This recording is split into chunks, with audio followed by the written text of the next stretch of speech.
Sungguhnya di antara ciri ibadah orang-orang soleh adalah menggabungkan antara roja dan al-khauf, ya. Seperti firman Allah Subhanahu wa taala, "Ulaikal ladzina yad'una yabtaguna ila rabbihimul wasilah ayyuhum aqrabu wa yarjuna rahmatahu wa yakhafuna 'adzabah. Inna 'adzaba rabbika kana mahdzura." Kata Allah Subhanahu wa taala, mereka itu yang diibadahi oleh orang-orang musyrikin, yaitu orang-orang soleh. Jadi orang musyrikin menyembah orang-orang soleh. Orang soleh yang diibadahi itu sendiri, mereka ternyata mencari kedekatan kepada Allah. Ulaikal ladzina yad'un, yaitu orang-orang yang disembah oleh orang musyrikin Arab. Yabtaguna ila rabbihimul wasilah. Ternyata mereka mencari kedekatan kepada Allah. Mereka sendiri beribadah kepada Allah. Harusnya kalian nyembah Allah, jangan nyembah mereka. Ya, ini di antara dalil bahwasanya sesembahan orang musyrikin juga bukan sekedar batu saja atau pohon. Di antara mereka ada juga yang orang-orang soleh yang disembah. Seperti Nabi Isa, Lata, kemudian Uzair dan yang lainnya, ya. Ayyuhum aqrab, ternyata mereka juga mencari kedekatan kepada Allah. Mana di antara mereka yang dekat dengan Allah, yang lebih dekat kepada Allah. Wa yarjuna rahmatahu wa yakhafuna adzabah, dan mereka berharap rahmat Allah dan mereka takut dengan azab Allah. Inna adzaba rabbika kana mahdzura, bahwasanya memang azab Allah itu patut untuk ditakuti, ya. Di sini Allah sebutkan ciri-ciri orang soleh ketika beribadah menggabungkan antara berharap rahmat Allah dan takut dengan azab Allah. Demikian juga ketika Allah Subhanahu wa taala berfirman tentang para anbiya, kata Allah Subhanahu wa taala, "Ulaika yusari'una fil khairati wa yad'unana raghaba wa rahaba wa kanu lana khashi'in." Mereka itulah para nabi yang bersegera dalam beramal soleh, wa yad'unana, dan mereka beribadah kepada kami, atau diartikan berdoa kepada kami, raghaba wa rahaba. Raghaban maksudnya berharap, rahaban maksudnya takut. Jadi para anbiya mereka ketika beribadah mereka berharap dan takut. Ini disebut dengan arkan a'malil qulub, yaitu rukun amal hati.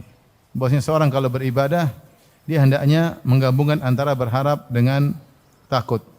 Demikian juga ketika Allah memuji orang-orang yang berilmu, kata Allah Subhanahu wa taala, "Amman huwa qanitun ana al-laili sajida wa qa'iman yahdharul akhirata wa yarju rahmata rabbih. Qul hal yastawi alladhina ya'lamuna wal ladzina la ya'lamun, innama yatadhakkaru ulul albab." Kata Allah, apakah sama orang-orang yang kafir dengan orang yang di malam hari qunut, yaitu khusyuk beribadah, ana al-laili, di tengah malam, sajida wa qa'ima, sujud dan berdiri, itu sedang salat. Ya. Yang berharap rahmat Allah dan takut dengan azab Allah. Jadi Allah bercerita tentang orang-orang yang berilmu, kemudian di akhir ayat kata Allah, ya, "Qul hal yastawi alladziina ya'lamuna wal ladziina la ya'lamun?" Apakah sama orang berilmu dengan orang tidak berilmu? Yaitu Allah yang menjelaskan orang berilmu itu mereka terapkan ilmunya di antara mereka salat, di antaranya mereka salat malam. Dan kalau mereka salat malam, mereka menggabungkan antara raja dan khauf, berharap dan takut. Maka di antara kesempurnaan ibadah adalah seorang ketika beribadah dia menggabungkan antara al-khauf dan ar-raja, takut dan berharap. Ditambah lagi kalau dia disertai dengan al-mahabbah, yaitu cinta kepada Allah Subhanahu wa taala. Maka kata para ulama, ibarat tiga a'malul qulub ini ibarat seperti burung yang kepalanya adalah mahabbah, cinta kepada Allah, dan dua sayapnya adalah al-khauf dan ar-raja. Siapa yang kemudian hilang dari tiga amal ini, hilang salah satunya, seperti dia hanya beribadah kepada Allah, hanya roja saja, tidak ada khauf sama sekali, maka dia akan terjatuh dalam dosa besar namanya al-amnu min makrillah, merasa aman dari makar Allah Subhanahu wa taala. Dan sebaliknya, siapa yang hanya takut kepada Allah dan tidak berharap kepada Allah Subhanahu wa taala, maka dia akan terjatuh dalam al-qunut atau al-ya'su min rahmatillah. Dia hanya takut, dia tidak berharap, sehingga dia terjerumus dalam dosa besar yang lain, yaitu putus asa dari rahmat Allah Subhanahu wa taala. Dalam hadis Nabi SAW bersabda, al-kabair, dosa-dosa besar, asyirku billah, syirik kepada Allah, wal iyasu min rauhillah, putus asa dari pertolongan Allah, wal qunutu min rahmatillah. Sama, putus asa dari kasih sayang Allah Subhanahu wa taala. Ada yang bedakan antara al-iyas min rauhillah, rauhillah maksudnya putus asa dari pertolongan Allah dalam menghilangkan kesusahannya. Adapun al-qunut min rahmatillah itu putus asa dari harapan yang ingin dia dapatkan kebaikan-kebaikan. Jadi rauh biasanya maksudkan adalah kesulitan yang dia hadapi, dia ingin terhindar dari kesulitan tersebut. Seperti perkataan Nabi Yakub alaihissalam, la tai'asu min rauhillah. Janganlah kalian putus asa dari pertolongan Allah dalam menghilangkan kesulitan kalian, ya. Maka ini termasuk dosa besar. Demikian juga dalam perkataan Ibnu Mas'ud radhiyallahu anhu, beliau berkata, akbarul kabair, dosa paling besar di antara dosa-dosa besar, al-isyraku billah, yaitu syirik kepada Allah, wal amnu min makrillah, merasa aman dari makar Allah, wal qunutu min rahmatillah, putus asa dari rahmat Allah, kasih sayang Allah, wal ya'su min rauhillah, putus asa dari pertolongan Allah Subhanahu wa taala. Di sini Ibnu Mas'ud radhiyallahu anhu menyebutkan di antara dosa besar adalah al-amnu min makrillah, merasa aman dari makar Allah. Yang satunya putus asa dari rahmat Allah Subhanahu wa taala. Apa yang dimaksud dengan al-amnu min makrillah? Merasa aman dari makar Allah itu dia tidak ada takutnya kepada Allah. Rojaknya berlebihan sehingga ketika dia maksiat, dia tidak merasa takut. Sewaktu-waktu Allah bisa turunkan azab kepadanya. Sehingga dia bermaksiat dengan nyaman dan tenteram. Tidak ada kekhawatiran sedikit pun. Orang beriman pasti ada rasa takut. Kalau dia bermaksiat, dia pasti rasa khawatir. Namun ketika seorang terlalu bermaksiat terus-menerus, sementara Allah tidak kasih teguran, sehingga dia mengalami istidraj, sehingga bermaksiat nyaman, bermaksiat nyaman, bermaksiat nyaman, akhirnya hatinya tidak ada takut sama sekali. Disitulah dia mengalami al-amnu min makrillah, dan itu dosa besar. Lawannya, ketika seorang takut dan tidak berharap sama sekali, atau tidak punya harapan, dia takutnya terlalu berlebihan sehingga dia terjatuh pada al-qunut min rahmatillah, putus asa dari rahmat Allah Subhanahu wa taala. Dan ini juga dosa besar. Seorang mukmin dalam kehidupannya sehari-hari menggabungkan antara berharap dan khauf. Tidak merasa aman dari hukuman Allah dan tidak putus asa dari rahmat Allah Subhanahu wa taala. Hadirin dan hadirat yang dirahmati Allah Subhanahu wa taala, pembahasan ini penting dalam kehidupan kita sehari-hari. Kenapa? Terutama terkait dengan putus asa dari rahmat Allah Subhanahu wa taala. Sebagian kita mengalami ujian hidup sehingga dia putus asa. Dia merasa tidak akan ditolong sama sekali. Dan ini biasanya muncul karena suudzon kepada Allah Subhanahu wa taala. Susah bagi dia untuk husnudzon kepada Allah Subhanahu wa taala. Makanya di antara kisah yang Allah sebutkan dalam Al-Quran yang menarik adalah kisah Nabi Ibrahim alaihissalam. Di surat Al-Hijr kata Allah, Nabbi ibadi anni anal ghafurur rahim, wa anna adzabi huwal adzabul alim. Kabarkanlah kepada hamba-hambaku wahai Muhammad. Nabbi yaitu kabarkanlah berita penting ini, karena naba maksudnya adalah berita penting. Wahai Muhammad, kata Allah, kabarkanlah kepada hamba-hambaku, nabbi ibadi, dengan berita penting ini. Apa berita penting tersebut? Anni anal ghafurur rahim. Sungguhnya aku adalah zat yang maha pengampun lagi maha penyayang. Dan ini menimbulkan rojak. Tetapi ingat, wa anna adzabi huwal adzabul alim. Bahwasanya azabku adalah azab yang pedih. Dan ini menimbulkan khauf, rasa takut. Itu Allah suruh Nabi mengabarkan kepada hamba-hambanya agar menggabungkan antara rojak dengan khauf. Anni anal ghafurur rahim, aku maha pengampun lagi maha penyayang. Namun ingat, wa anna adzabi huwal adzabul alim, dan azabku adalah azab yang pedih. Setelah itu Allah suruh Rasulullah mengabarkan tentang kisah Ibrahim alaihissalam. Kata Allah, wa nabbihum an dhaifi Ibrahim, dan kabarkanlah kepada mereka tentang kisah tamu-tamu Ibrahim. Bagaimana kisahnya? Kata Allah, idh dakhalu alaihi faqalu salama qala inna minkum wajilun qalu la taujal inna nubashshiruka bighulamin alim. Qala abasyartumuni ala ammassani al-kibaru fabima tubashshirun qalu basyarnaka bil haqq wa la takum minal qanitin qala wa may yaqnatu min rahmati rabbih illa dhallun. Kabarkanlah kepada mereka tentang kisah tamu-tamu Ibrahim. Tatkala tamu-tamu tersebut yang datang dalam bentuk malaikat datang bertamu kepada Ibrahim, idh dakhalu alaihi faqalu salama, kemudian mereka mengucapkan salam. Ibrahim pun takut. Qala inna minkum majilun. Kenapa Ibrahim hadirkan makanan, mereka tidak makan? Ini tamu-tamu kok tidak makan? Biasanya kalau tamu tidak mau dilayani, tidak mau dijamu, ini ada niat buruk. Inna minkum majilun. Ibrahim takut, kami takut. Kata malaikat, qalu la taujal, jangan takut. Kami datang ke sini buat apa? Inna nubasyiruka bi ghulamin alim. Sungguhnya kami kabarkan kepada engkau tentang anak yang sangat berilmu, maksudnya Ishak. Ibrahim heran. Kenapa heran?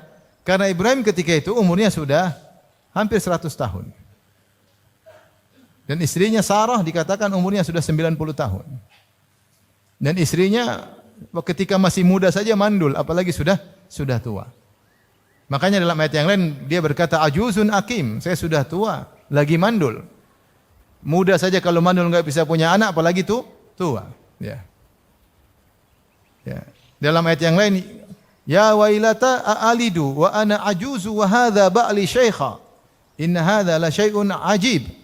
Berkata Sarah, bagaimana saya bisa punya anak? Wa ana ajuz, saya sudah sangat tua, 90 tahun. Wa hadha ba'li syaikha, sementara suamiku juga sudah tua. Lelaki semakin tua semakin produktivitas air maninya semakin kurang. Jadi bagaimana bisa punya anak? Ibrahim juga bertanya. Bukan istrinya saja yang heran, dia juga bertanya. Kata dia, abasyartumuni ala amma saniyal kibar. Apa kalian beri kabar gembira kepadaku saya bakalan punya anak sementara saya sudah tua.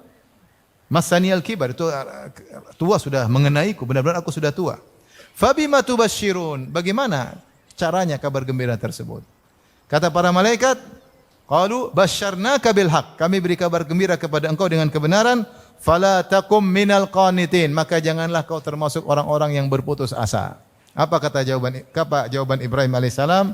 Qala wa may yaqnatu min rahmati rabbih illa dhallun. Tidak ada yang putus asa dari rahmat Allah kecuali orang-orang yang sesat. Ibrahim ingin bilang, saya sudah tua begini, saya tidak putus asa. Ibrahim alaihissalam, dia ketika menikah dengan Sarah, dia masih muda. Makanya dalam Al-Quran dikatakan, qalu sami'na fatan yadhkuruhum yuqalu Ibrahim. Masih muda. Kemudian dia menikah dengan Sarah ketika dia pergi dari Babilonia, meninggalkan Irak, menuju Palestina. Kemudian walhasil akhirnya dia sudah nikah bertahun-tahun tidak punya anak. Akhirnya Sarah mengizinkan dia untuk menikah dengan pembantunya itu Hajar. Dan akhirnya dia menikah dengan Hajar, akhirnya punya anak siapa? Ismail. Disebutkan Ibrahim ketika itu usianya 80-an tahun. 80 lebih.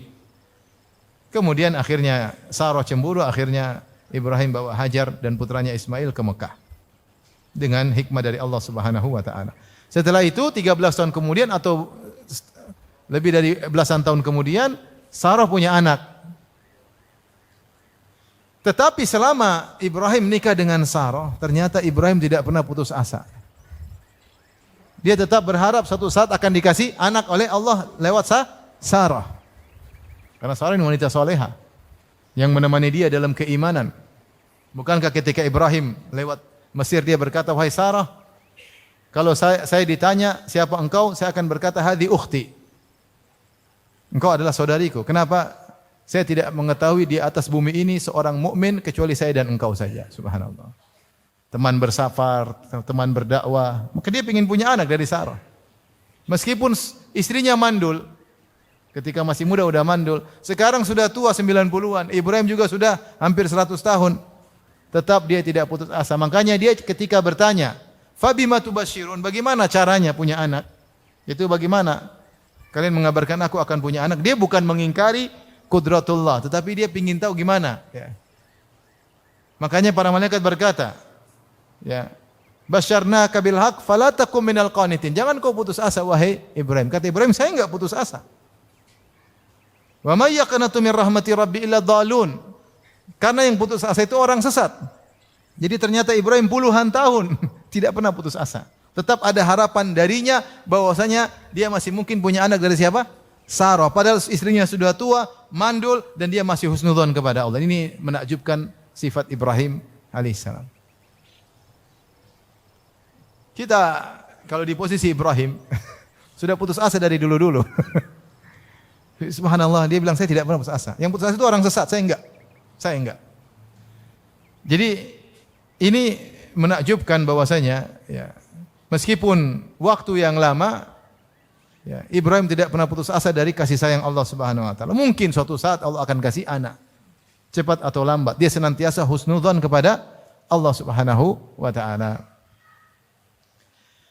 Dan itulah juga yang Allah sebutkan tentang kisah Nabi Yakub alaihissalam, yang ketika di puncak-puncak kesulitan dia hadapi, justru dia menasihati anak-anaknya agar tidak putus asa. Sebagian Allah sebutkan dalam kisah dalam surat Nabi Yusuf alaihissalam, ketika dikabarkan ternyata Binyamin tertangkap, dituduh mencuri, Yusuf hilang kemana, entah kemana. Kakaknya yang tertua juga tidak mau pulang. Maka dia mengatakan, sabrun jamil, asallahu ayyatiyani bihim jami'a. Semoga Allah mendatangkan mereka bertiga kepadaku. Justru dia mengucapkan demikian ketika di puncak kesulitan, yang sebelumnya tidak pernah terucap ucapan tersebut. Tetapi ketika kesulitan semakin memuncak setelah Yusuf hilang, dia cinta kepada saudara kandungnya Yusuf, yaitu Binyamin. Ternyata Binyamin juga hilang, dituduh mencuri. Ternyata kakak paling tua juga enggak mau pulang karena malu. Ternyata Binyamin tidak bisa dikembalikan kepada ayahnya. Ya. Maka di puncak kesedihan tersebut sampai matanya buta. Ya. Dia berkata, asallahu ayyatiyani bihim jami'a. Semoga Allah mendatangkan mereka kepadaku seluruhnya. Bukan Yusuf saja, bukan Binyamin saja, bukan kakaknya saja, tiga-tiganya. Innahu huwal alimul hakim, karena Allah itu maha berilmu dan maha bijak. Itu dia tahu. Allah melakukan ini di atas ilmu, dan Allah melakukan ini semua, mentakdirkan ini semua karena Allah maha bijak.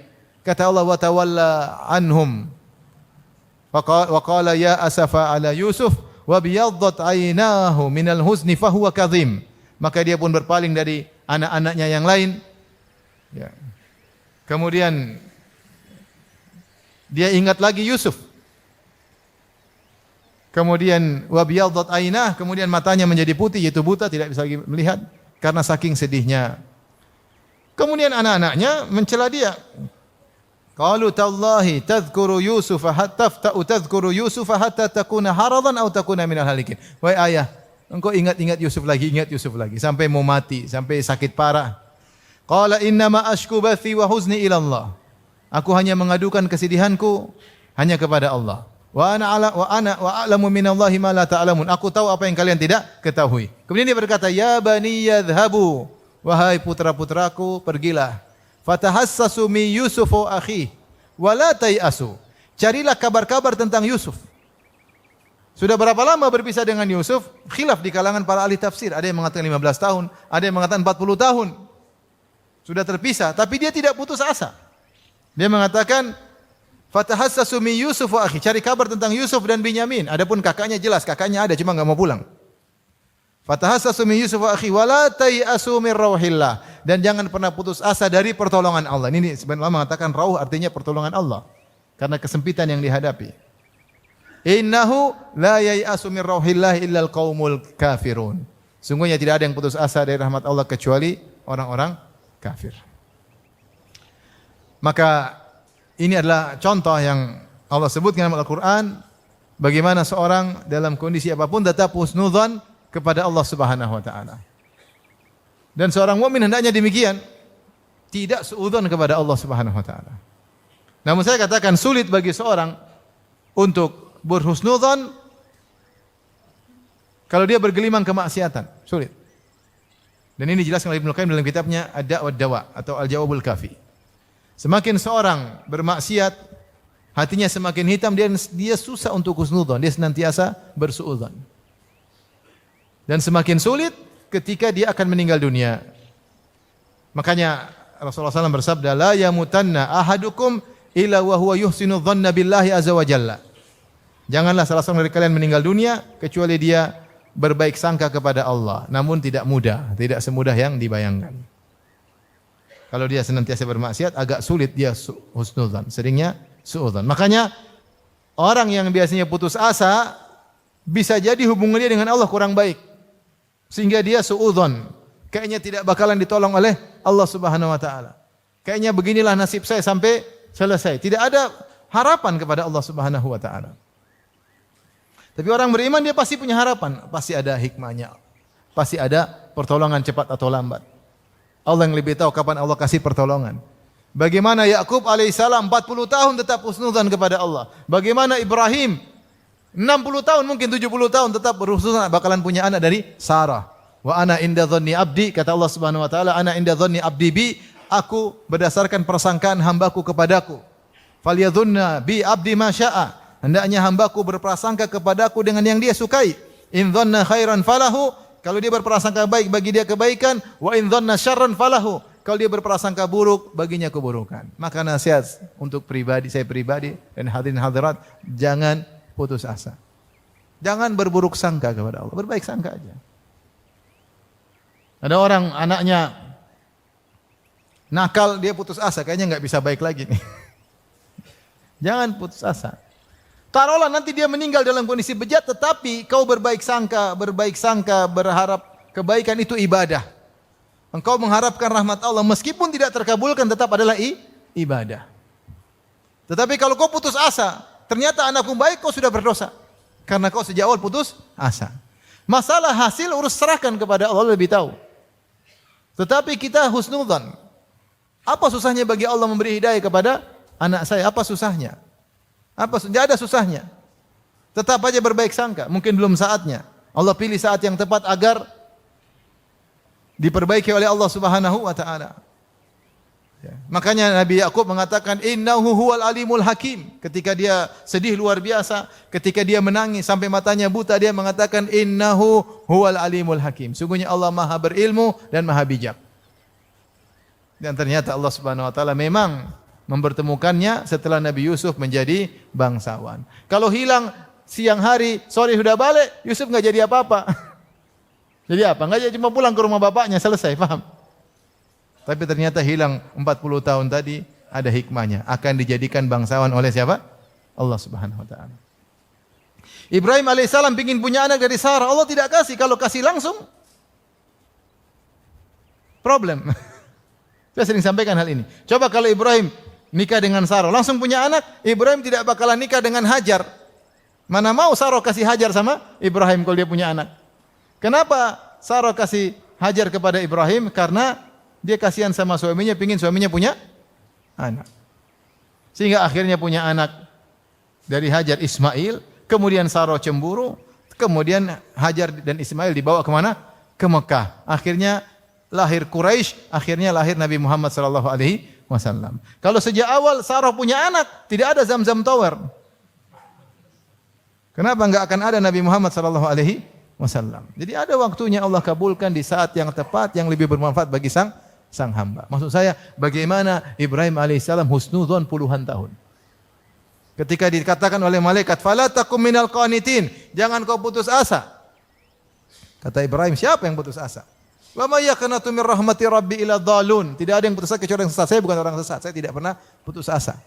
Saya tidak pernah putus asa dari kasih sayang Allah, dari rahmat Allah Subhanahu wa taala. Ya. Yakub ketika disusah-susahnya dalam kondisi genting-gentingnya justru menasihati anak-anaknya. Wala tayasu mir rauhillah. Kalian jangan putus asa dari pertolongan Allah. Innahu la yai'asu min rauhillah illal qaumul kafirun. Tidak ada yang putus asa dari rahmat Allah kecuali orang-orang kafir. Taib ikhwan dan akhwat yang rahmati Allah Subhanahu wa taala. Saya akan bacakan beberapa ayat yang terkait dengan keputusasaan yang Allah singgung dalam Al-Qur'an, ya. Di antaranya Allah berfirman dalam surat Fussilat ayat 49, la yas'amul insanu min du'ail khair wa immassahu syarru fayausun qanut. Kata Allah, manusia itu tidak pernah bosan minta kebaikan kepada Allah, minta pingin harta, minta punya rumah yang bagus, punya anak saleh, pingin punya anak, minta kebaikan, selalu minta kepada Allah. Tetapi wa immassahu syarr, ketika Allah berikan keburukan, ternyata dia enggak punya anak misalnya, ternyata dia miskin rupanya, fayausun qanut, maka dia pun segera putus asa. Ya, dan ini Allah celak sifat seperti ini. Biasanya Allah kasih kau kebaikan, oke-oke saja. Begitu Allah uji dengan suatu keburukan, kau putus asa. Ya. Apakah lupa dengan kebaikan Allah selama ini? Allah kasih, Allah kasih, Allah kasih. Ketika Allah tidak kasih, pasti ada hikmahnya. Mungkin Allah tunda. Mungkin Allah tidak kasih. Yang lebih tahu siapa? Allah. Maka jangan putus asa. Mungkin Allah tunda. Betapa banyak Allah kasih kenikmatan dengan ditunda. Banyak sekali. Contohnya Nabi Yakub, contohnya Nabi Ibrahim alaihi wassalam. Maka Allah mencela sifat seperti ini. Kalau minta kebaikan tidak pernah bosan, begitu dikasih keburukan langsung fayausun qunut. Ya'as dan kunut. Ada yang mengatakan ya'as adalah bidayatul kunut. Kunut adalah puncak daripada ya'as. Ya'as itu mulai putus asa, kunut benar-benar putus asa. Ada yang mengatakan makna dari ya'su min rahmatillah an yastab'id rahmatallah. Wa yastab'id husulal matlub. Dia merasa rahmat Allah susah. Dia merasa permintaan dia tidak bakalan dikabulkan. Ini namanya putus asa. Kayaknya enggak bisa. Kayaknya itu sudah putus asa. Tapi awal dari putus asa. Kalau putus asa yang parah, yang kata para ulama sampai derajat kafir, itu tidak ada harapan sama sekali. Tidak ada rojak sama Allah sama sekali. Maka sampai derajat ini, maka seorang menjadi kafir. Tapi selama dia masih ada harapan, cuma dia kayaknya susah, itu dia sudah berdosa. Enggak boleh harusnya demikian. Enggak boleh begitu. Harusnya ya mudah lah. Allah mudah ya. Kalau terserah Allah lah, tapi mudah bagi Allah. Dia tetap husnudzon kepada Allah Subhanahu wa taala. Tapi kalau dia tidak punya harapan sama Allah sama sekali, maka ini kata para ulama sampai derajat kafir karena dia mendustakan ayat-ayat Allah yang menunjukkan Allah Maha Kuasa, Allah Maha Penyayang, Allah berhak untuk ahlul raja diminta ya, namun dia suudzon kepada Allah Subhanahu wa taala. Ayat berikutnya Allah berfirman dalam surat Ar-Rum ayat 36. Wa idza adzaqana an-nasa rahmatan farihu biha. Jika manusia kami berikan rahmat, diberikan kebaikan, farihu biha. Senang, kadang sombong dan bangga. Wa in tusibum sayyi'atum bima qaddamat aydihim. Dan kalau mereka ditimpa dengan keburukan akibat ulah perbuatan mereka, itu akibat dosa. Idahum yaqnatun. Tiba-tiba mereka putus asa. Ini Allah mencela sifat sebagian orang seperti itu. Dikasih kekayaan, sombong angkuh, ketika dicabut kebaikan, diberikan kesulitan, putus asa. Putus asa. Taib. Ikhwan dan akhwat yang dirahmati Allah Subhanahu wa taala, putus asa kalau kita lihat dalil-dalil yang datang terkait dalam dua kondisi. Pertama, putus asa dari pertolongan Allah Subhanahu wa taala, yaitu apa yang dia minta seakan-akan tidak bakalan dikabulkan. Yang kedua, kesulitan yang dihadapi seakan-akan tidak akan ada solusi. Ini putus asa pertama, dan ini juga dilarang.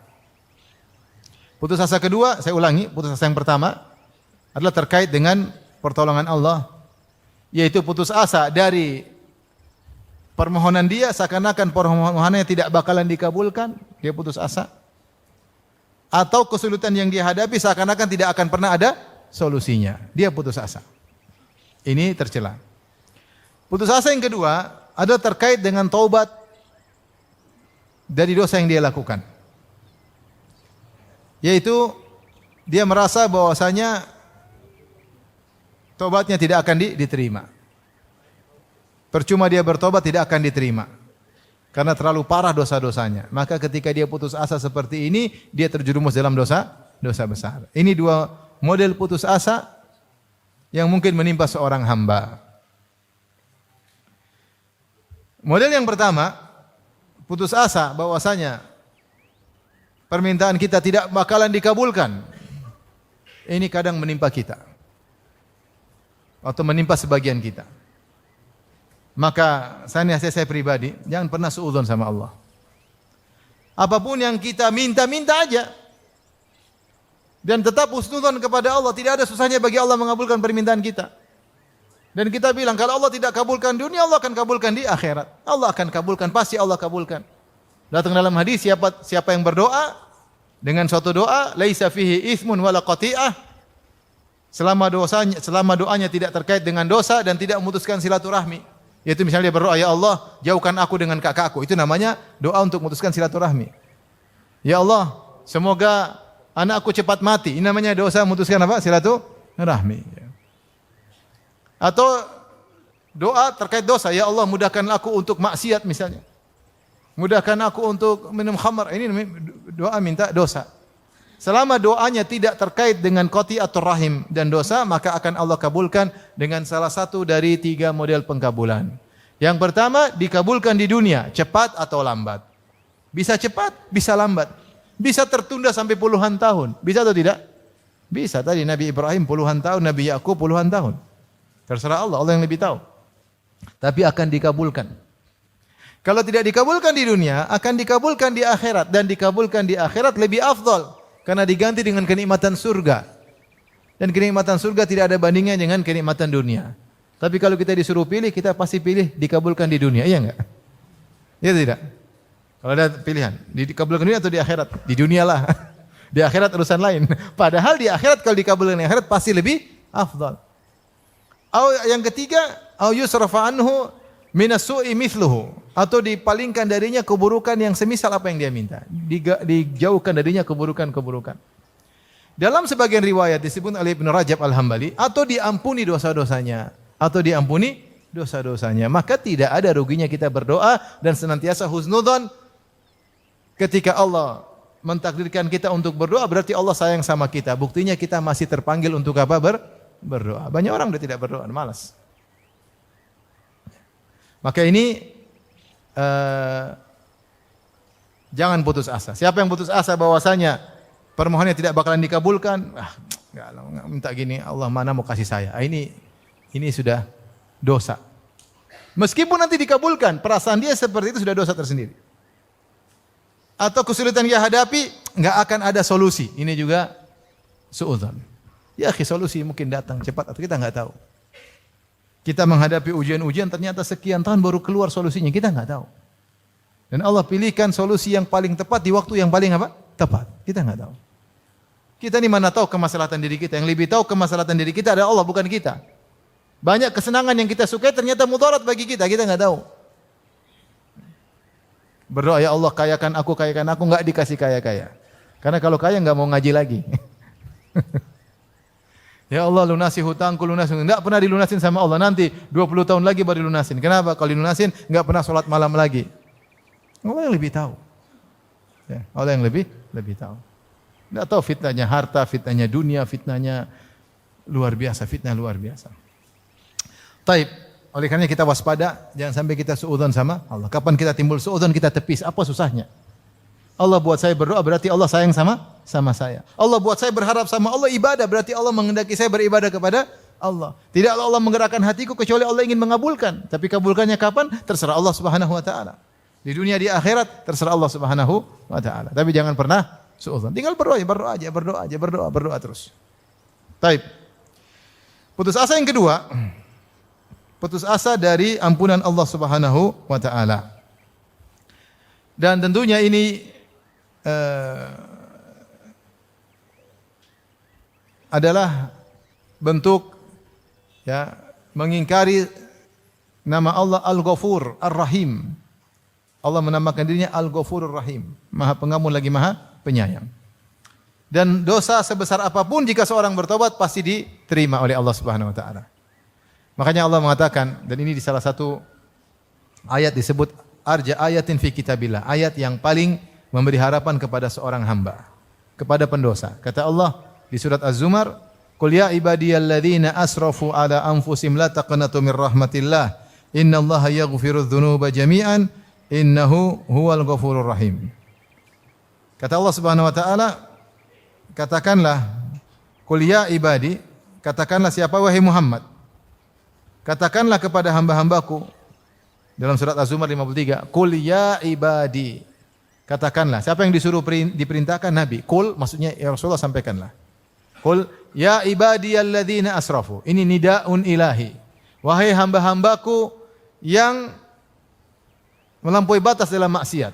Di sini Allah masih menyandarkan para pendosa tersebut kepada dirinya. Allah masih menamakan mereka hamba-hambaku. Berarti masih ada kasih sayang Allah. Sebagian kita kalau sudah marah bilang sama anak, "Kau bukan anakku sana, kau anak ibumu." Kadang saya pun kalau marah saya bilang sama istri saya itu anakmu, anakmu, padahal anak bersama. Jadi marah kita tidak nisbahkan anak kita kepada kita. Kita bilang anakmu, anakmu, padahal anak hasil kerjasama bersama. Allah ini orang pelaku dosa, Allah masih mengatakan ibadi, hamba-hambaku. Qul ya ibadiyalladzina asrafu, yaitu hamba-hambaku yang asrafu, yaitu israf dalam maksiat, berlebih-lebihan dalam maksiat, bukan maksiat biasa, berlebih-lebihan, tenggelam dalam kemaksiatan, melampaui batas. Israf itu artinya apa? Melampaui batas. Yang Allah sedang berbicara bukan orang yang dosanya biasa-biasa saja, dosanya berlebih-lebihan, turah-turah dosanya. Ala anfusihim. Kata Allah, la taqnatu min rahmatillah, janganlah kalian putus asa dari rahmat Allah. Jangan pernah putus asa. Kenapa? Innallaha yaghfiru dzunuba jami'a. Allah menegaskan dengan inna yang artinya sungguhnya. Innallaha yaghfiru dzunuba. Allah mengampuni dosa-dosa seluruhnya. Az-dzunub sendiri adalah lafal jamak yang memberikan keumuman. Sungguhnya Allah menghapuskan seluruh dosa. Allah tambah lagi dengan takkid jami'an, seluruhnya. Yaitu Allah sungguh-sungguh benar-benar mengampuni seluruh dosa tanpa terkecuali. Yaghfiru dzunuba jami'an. Setelah itu Allah tutup lagi. Innahu huwal ghafurur rahim. Sungguhnya Allah itu Maha Pengampun dan konsekuensi Maha Pengampunnya dia akan menghapuskan dosa-dosa. Setelah itu digandingkan lagi dengan Ar-Rahim yang Maha Penyayang. Allah Maha Penyayang. Apalagi yang mau kita cari jika digandingkan Maha Pengampun dengan Maha Penyayang? Sangat mudah mengampuni, sangat mudah menyayangi. Maka jangan putus asa dari rahmat Allah Subhanahu wa taala. Allah kasih contoh dalam Al-Qur'an bagaimana Allah masih mau mengampuni gembong-gembong para pendosa. Fir'aun, siapa yang lebih jahat dari Fir'aun? Enggak ada yang mengalahkan kejahatan Fir'aun. Sombongnya luar biasa. Ya. Wa Fir'aun dzil autad, di antara tafsiran Fir'aun dzil autad yaitu Fir'aun pemilik tali, yaitu Fir'aun kalau nyiksa orang dia tarik tali, kanan kiri kaki, kanan kaki kiri ditarik sampai lepas. Nyiksa. Fir'aun sudah penyiksa, memperbudak Bani Israel, ngaku sebagai Tuhan lagi. Ya. Ngaku sebagai Tuhan. Ternyata Allah masih kasih kesempatan dia untuk bertobat. Buktinya Allah kirim 2 nabi, bukan 1 nabi. Kata Allah kepada Musa dan Harun, "Idhaba ila fir'auna innahu tagha, faqula lahu qawlan layyinan la'allahu yatadhakkaru aw yakhsha." Pergilah engkau wahai Musa dan Harun kepada Fir'aun, sungguhnya dia telah melampaui batas. Faqula lahu, ucapkanlah kalian berdua kepadanya dengan perkataan yang lembut. Siapa tahu dia ingat, siapa tahu dia takut, siapa tahu dia sadar. Seandainya kalau Fir'aun bertobat, diterima enggak tobatnya? Diterima. Nah, buat apa kalau tidak diterima dikirim Musa dan Harun? Tapi Fir'aun tidak mau bertobat. Bahkan begitu lembutnya Musa sampai Musa memberi tawaran, "Hallaka ila an tazakka." Fir'aun tidak bilang, tobat kau Fir'aun, enggak. Musa tidak bilang, tobat Fir'aun, enggak. Musa bilang, "Hallaka ila an tazakka." Maukah engkau mensucikan dirimu? Tawaran, bukan perintah. Fa ahdiyaka ila rabbika fatakhsha. Kalau kau mau menyucikan dirimu, aku akan arahin kepada Rabbmu, maka kau akan khusyuk, akan takut. Kata yang sangat lembut. Tetapi Fir'aun tidak bertobat. Seandainya dia bertobat, dia akan diampuni oleh Allah Subhanahu wa taala. Allah kisahkan lagi para penyihir Fir'aun. Dosa apa yang lebih parah daripada syirik? Sihir. Ini syirik luar biasa, sihir. Kerjaan mereka bertahun-tahun sebagai musyrik, penyihir. Cari nafkah dengan praktek sihir. Bahkan ingin berduel melawan utusan Allah. Diundang oleh Fir'aun. Inna lana la ajran in kunna nahnul ghalibin. Kami dapat duit wahai Fir'aun kalau kami menang lawan Musa. Iya. Wa innakum laminal muqarrabin. Bukan cuma dapat duit saja, dikasih jabatan. Fulus ada, jabatan oke. Mereka datang dengan semangat untuk berduel dengan utusan Allah. Dosanya kayak apa? Sudah penyihir ingin ngalahin utusan Allah. Tetapi subhanallah mereka bertobat di akhir hayat. Ada yang mengatakan gara-gara Musa nasihati mereka sebelum mereka berduel. La wailakum la taftaru 'ala Allahi kadziban fayushitakum bi'adzab faqad khaba man iftara. Sebelum duel Musa kasih nasihat. Celaka, ciloko. Jangan berdusta sama Allah, kalian akan kena azab. Sungguh merugi orang yang berdusta. Fatanaza'u bainahum amrahum wa asarrun najwa. Mereka jadi bingung, gelisah. Ngomong begitu, rupanya nasihat sedikit itu membuat masuk ke dalam hati mereka. Karena Musa ketika berbicara dari hati yang dalam, kalian celaka. Sehingga masuk dalam hati mereka.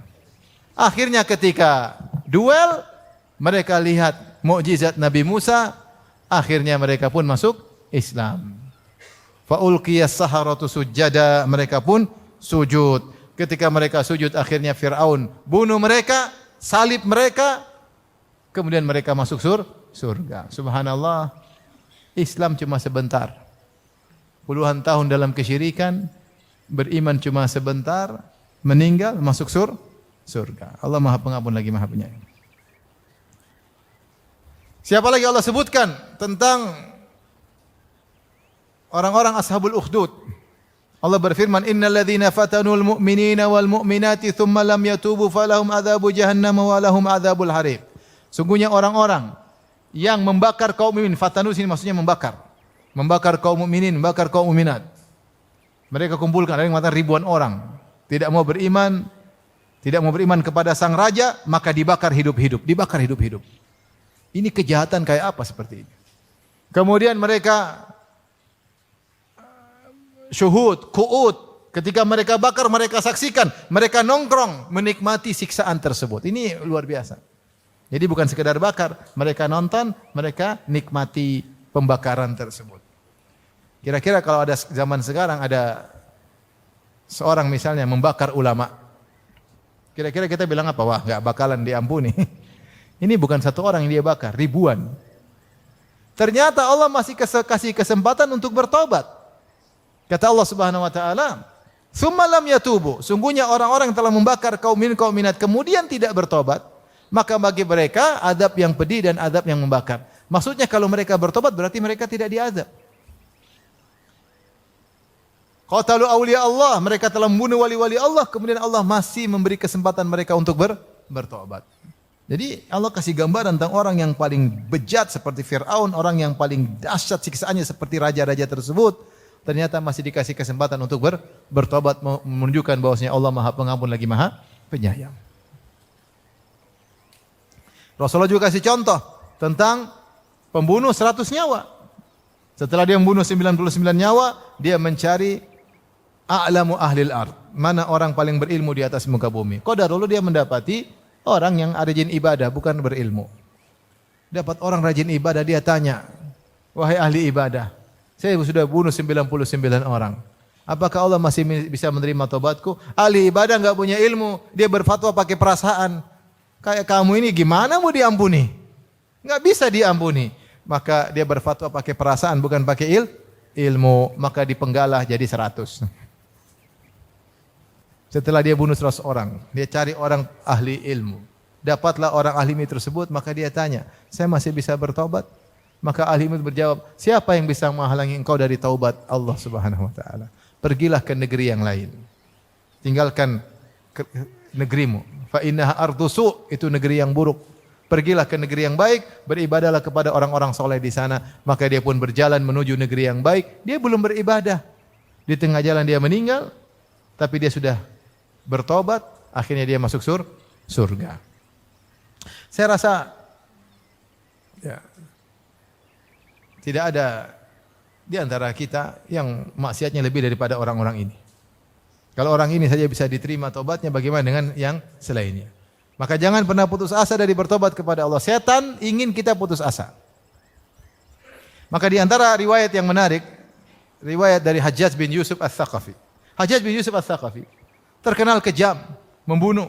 Dia bunuh Abdullah bin Zubair, dia bunuh Sa'id bin Jubair, dia bunuh sahabat, dia bunuh tabi'in. Kejam. Disebutkan ketika dia mau meninggal, dia berdoa, Allahumma ghfirli fa innan nasa yaz'umuna annaka la taf'al. Dia mengatakan, ya Allah, ampunilah aku. Orang-orang bilang kau tidak akan ampuni aku, ya Allah. Ya, sudah jahat kayak begitu, dia masih husnuzan kepada Allah. Dia bilang, ya Allah, Allahumma ghfirli, ya Allah, ampunilah aku. Sungguhnya mereka mengatakan kau tidak akan mengampuni aku. Ampuni aku, ya Allah. Itu ketika dia akan meninggal dunia. Apa kata Abu Nawas dalam syairnya? Ya Rabbi in azumat dhunubi kathratan walaqad alimtu bi anna afwaka a'zamu in kana la yarjuka illa muhsinun fabiman yaludhu wa yastajirul mujrimu ad'uka rabbi kama amartani wa in radatta yadi faman dha yarhamu mali ilaika wasilatun illa raja wa jamilu afika thumma anni muslimu. Kata Abu Nawas, disebutkan dia punya syair, dia mengatakan, ya Allah, meskipun dosa-dosaku sangat banyak, tetapi saya tahu ampunanmu lebih banyak daripada dosa-dosaku. Kalau yang hanya bisa berharap kepada engkau orang-orang baik, terus para pendosa mau berharap kepada siapa? Saya berdoa kepada engkau sebagaimana kau perintahkan kepada aku. Saya angkat tanganku. Kalau kau tolak tanganku, terus siapa yang mau merahmati saya? Saya tidak punya andalan untuk minta ampunanmu kecuali harapan illa raja wa jamilu afwika, dan indahnya ampunanmu, kemudian aku pasrah dengan keputusanmu. Oleh karenanya seorang jangan putus asa, betapapun besar yang dosa yang dia lakukan, jangan dia putus asa. Bahwasanya Allah Maha mengampuni dosa. Meskipun dia berulang-ulang melakukan dosa, jangan pernah putus asa. Makanya di antara perbedaan sifat nama Allah Al-Ghafur dengan Al-Ghaffar. Ada yang mengatakan Al-Ghafur terkait dengan ulang-ulang. Seorang melakukan dosa ulang-ulang, Allah Al-Ghafur, yaitu Allah mengampuni dosa-dosa meskipun diulang 1.000.000 kali. Al-Ghaffar, yaitu Allah mengampuni dosa sebesar apapun dosa tersebut. Jadi Ghafur terkait dengan kuantitas dosa. Al-Ghaffar terkait dengan kualitas dosa. Maksudnya dosa kuantitasnya sebanyak apapun Allah akan ampuni. Al-Ghaffar dosa kualitasnya sebesar apapun akan Allah ampuni. Yang penting kamu bertobat. Jangan pernah putus asa. Ibnu Taimiyah menjelaskan dari mana seorang bisa putus asa dari bertobat. Kenapa dia tidak putus asa? Kenapa dia putus asa sehingga tidak mau bertobat? Dua kemungkinan. Dia berkata, wal kunutu yakunu bi an la ya'taqida anna Allah la yaghfiru lahu. Imma li kaunihi idza taba la yaqbalu Allahu taubatahu wa yaghfir dhunubahu, wa imma bi ay yaqul nafsuhu la tutawi'uhu ala taubah. Bal huwa maghlubun ma'aha wasyaitanu qad istahwadha alaihi fa huwa yai'asu min taubati nafsihi. Yang pertama, dosanya terlalu besar sehingga dia bilang, saya bertobat pun Allah tidak akan ampun. Terlalu besar dosa saya, terlalu besar. Saya bajingan, saya penjahat, semua kejahatan sudah saya lakukan. Gimana Allah ampuni saya? Maka ini salah satu bentuk putus asa karena dia merasa dosanya terlalu besar. Yang kedua, dia tidak mau bertobat karena dia bilang bertobat, aduh, jiwa dia tidak tertarik untuk bertobat. Saya enggak bisa bertobat. Terus saya terbawa dengan hawa nafsu. Saya tobat gimana? Saya maksiat terus. Sehingga dia sulit untuk bertobat. Ibnu Taimiyah mengatakan, wa hadza ya'tari katsiran minan nas. Ini banyak menimpa banyak orang. Wal qunut yahsulu bihadza taratan bihadza taratan. Terkadang orang putus asa gara-gara pertama, kadang-kadang kedua. Fal awal karrahib. Adapun yang pertama seperti rahib. Tadi ahli ibadah yang berfatwa kepada pembunuh 99 nyawa. Dia melihat dosanya terlalu besar. Orang seperti kamu enggak bakalan diampuni, ngapain bertobat? Sehingga dia akhirnya putus asa, mengajari orang untuk putus asa. Karena memandang dosa terlalu apa? Besar. Sebagian orang tidak mau bertobat, kenapa? Dosa terlalu besar. Percuma. Allah tidak akan ampuni. Ya.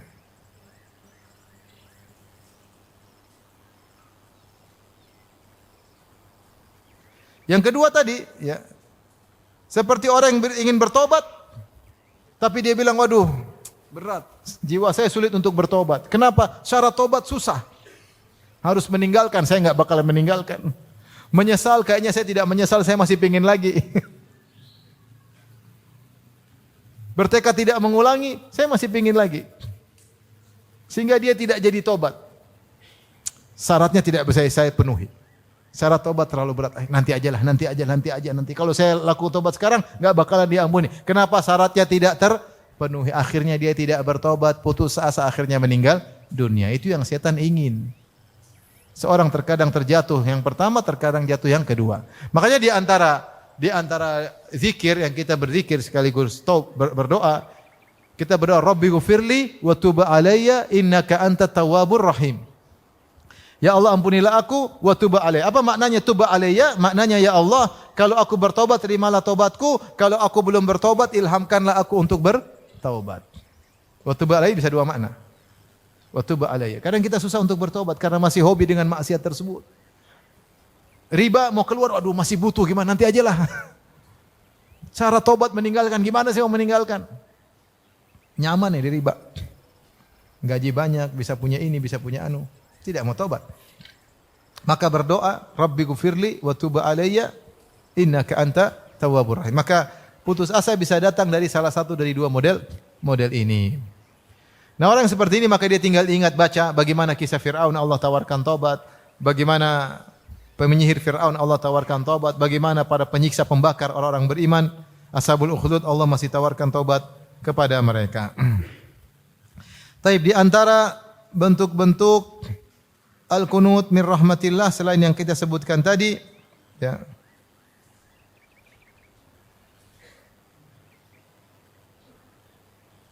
Seperti tadi, sebagian orang tua putus asa, ya, bahwasanya anaknya dan putrinya akan soleh. Dia lihat anaknya nakal, putrinya nakal, dia enggak ada solusi, enggak bakalan baik. Ini putus asa. Seorang misalnya terkena disihir. Dia sudah berobat enggak sembuh, dia enggak bakalan sembuh. Ini putus asa. Saya bisa dengar ada seorang disihir sampai 20 tahun baru akhirnya apa? Akhirnya sembuh setelah 20 tahun. Dia bersabar. Allah mungkin kasih pahala. Ketika dia disihir, dia menderita sakit, pahala banyak sekali. Dosa-dosa berguguran, derajatnya naik. Allah lebih tahu. Tapi dia tidak putus asa. Setelah 20 tahun baru akhirnya apa? Sembuh.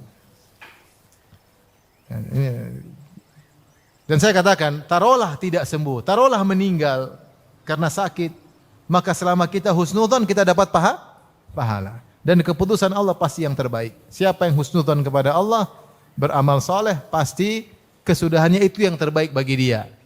Lebih baik dia meninggal dalam kondisi demikian daripada dia sembuh. Allah yang lebih tahu. Serahkan kepada Allah Subhanahu wa taala. Terakhir yang disampaikan ikhwan dan akhwat yang dirahmati Allah Subhanahu wa taala, agar kita berharap selalu kepada Allah, ketahuilah bahwasanya Tuhan kita Allah Subhanahu wa taala lebih sayang kepada hamba-hambanya daripada seorang ibu kepada anaknya sendiri. Kata Nabi sallallahu alaihi wasallam, "Lallahu arhamu bi ibadihi min hadhihi bi waladiha." Allah lebih sayang kepada hamba-hambanya daripada seorang ibu kepada anaknya. Hadis ini Rasulullah sebutkan ketika Rasulullah melihat ada seorang ibu yang kehilangan anaknya, kemudian dia cari-cari, akhirnya dia dapat anaknya tersebut dalam peperangan. Dia kehilangan anaknya, dia cari-cari, akhirnya dia dapat, langsung dia susui anaknya tersebut. Dan ini adalah bentuk kasih sayang yang paling tinggi di kalangan manusia. Kasih sayang paling tinggi seorang ibu kepada anak. Terutama ketika dia baru kehilangan apa? Anaknya. Dan dia cari-cari dengan penuh kesedihan. Ketika dia dapat, maka kecintaannya di puncak-puncaknya. Maka Rasulullah berkata kepada para sahabat, "Atarawna anna hadhihi taridatan waladaha finnar?" Menurut kalian apakah ibu ini akan melemparkan anak-anaknya ke api? Kata para sahabat, bagaimana? Ya, dia tidak akan melemparkannya sementara dia mampu untuk tidak melemparkannya, menyelamatkannya. Maka Rasulullah berkata, "Lallahu arhamu bi ibadihi min hadhihi bi waladiha." Allah lebih sayang kepada hambanya daripada seorang ibu kepada anaknya, dan ini benar. Maka jangan pernah suudzon. Sadaqah Rasulullah sallallahu alaihi wasallam benar. Kenapa? Ibu kenapa sayang sama anaknya? Karena anak itu pernah dalam perutnya.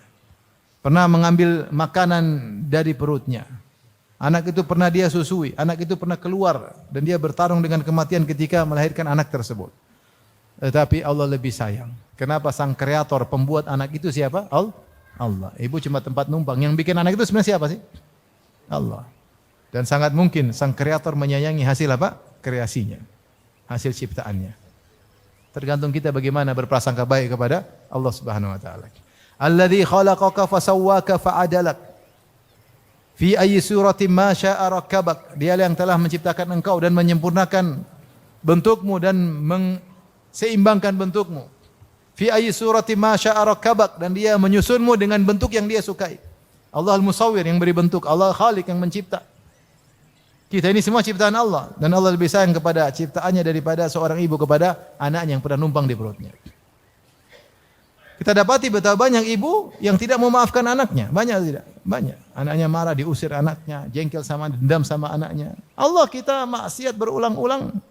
Kalau kita kembali Allah akan terima. Kemudian juga Nabi kabarkan bagaimana jangan putus asa. Allah sangat gembira dengan bertobatnya seorang hamba. Kata Nabi sallallahu alaihi wasallam, "Lallahu asyaddu farahan bi taubati 'abdihi hina yatubu ilaihi min ahadikum kana bi ardi falatin ma'a rahilatihi fanfalatat minhu. Allah lebih gembira ada orang yang bertobat kepada Allah daripada seorang yang sedang membawa ontanya di tengah padang pasir, ada bekalnya, makan dan minumnya, kemudian onta tersebut ucul, kabur bersama makanannya. Sehingga dia putus asa, kemudian dia berbaring di bawah sebuah pohon di tengah padang pasir menunggu kematian yang datang secara bertahap. Kehausan, kekeringan, mulai pandangan kabur, mulai enggak jelas semua, siap mati. Tiba-tiba ontanya datang lagi. Wa bainama huwa kadzalika idh huwa biha qa'imah, tiba-tiba ontanya muncul dan masih ada makanannya. Maka dia segera memegang tali kekang onta, dia berkata, Allahumma anta abdi wa ana rabbuk. Ya Allah, sungguh benar engkau adalah hambaku, aku Tuhanmu. Kata Nabi, akhta'a min syiddatil farah, saking gembira sehingga dia salah ngomong. Ini orang yang saking gembiranya masih kalah gembiranya Allah kalau ada hambanya bertobat. Berarti Allah sangat sayang kepada kita. Kita, kalau saya punya anak nakal, saya mungkin ngomel, saya mungkin cubit, saya mungkin gampar, tapi kalau dia balik, saya senang enggak? Senang. Walillahil mathalul a'la.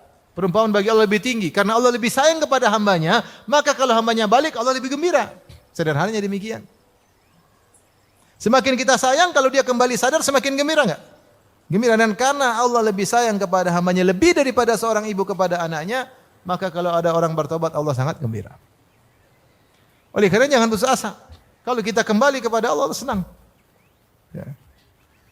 Jadi semuanya mudah bagi Allah. Jangan pernah putus asa kepada Allah Subhanahu. Semuanya kalau Allah tinggal kehendak, tinggal kun fayakun. Ya.